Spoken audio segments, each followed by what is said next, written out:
എന്ത് പെട്ടെന്നല്ലേ സമയം പോണത്. 14 വർഷം മുമ്പ് ഒരു എലിക്കുഞ്ഞിൻ്റെ അത്രയുള്ളൊരു കുഞ്ഞിനെയാ എൻ്റെ കയ്യിൽ കിട്ടിയത്.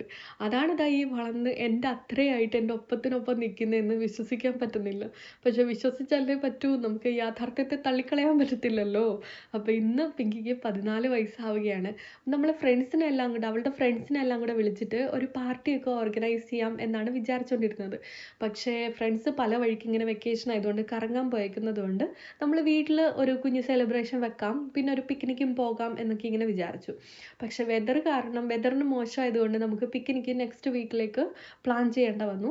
അപ്പോൾ എന്നാൽ വീട്ടിൽ നമുക്ക് കേക്കൊക്കെ കട്ട് ചെയ്ത് ഗിഫ്റ്റ് കൊടുക്കാമെന്ന് വിചാരിച്ചു. അപ്പോൾ അത് വളരെ സിമ്പിളായിട്ട് പോകും, അതിൻ്റെ അകത്തിൽ എക്സൈറ്റ്മെൻ്റ് ഒന്നും ഉണ്ടാവത്തില്ല എന്ന് കരുതിയിട്ട് നമ്മളൊരു ട്രഷർ ഹണ്ടൊക്കെ പ്ലാൻ ചെയ്തു കേട്ടോ.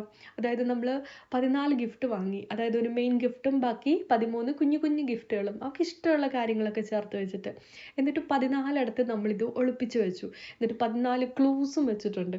അപ്പോൾ അവളിങ്ങനെ ഓരോ ക്ലൂവും കണ്ടുപിടിച്ച് അടുത്ത ഗിഫ്റ്റിലോട്ട് പോയിട്ട് അങ്ങനെ അടുത്ത ഗിഫ്റ്റിലോട്ട് പോയിട്ട് അങ്ങനെ ഫൈനൽ ഗിഫ്റ്റിലെത്തണം. അതാണ് നമ്മൾ പിങ്കിക്ക് വേണ്ടിയിട്ട് പ്ലാൻ ചെയ്ത ബർത്ത്ഡേ സർപ്രൈസ്. അവൾക്ക് ഒത്തിരി ഇഷ്ടപ്പെട്ടു കേട്ടോ. ഭയങ്കര എക്സൈറ്റഡ് ആയിട്ട് ഇങ്ങനെ ഓവർ ദ മൂൺ എന്നൊക്കെ പറയത്തില്ല, അതേപോലെ പറന്ന് നടക്കുമായിരുന്നു. അതിനേക്കാൾ കൂടുതൽ സർപ്രൈസും സന്തോഷം എനിക്കായിരുന്നു. എനിക്ക് സർപ്രൈസ്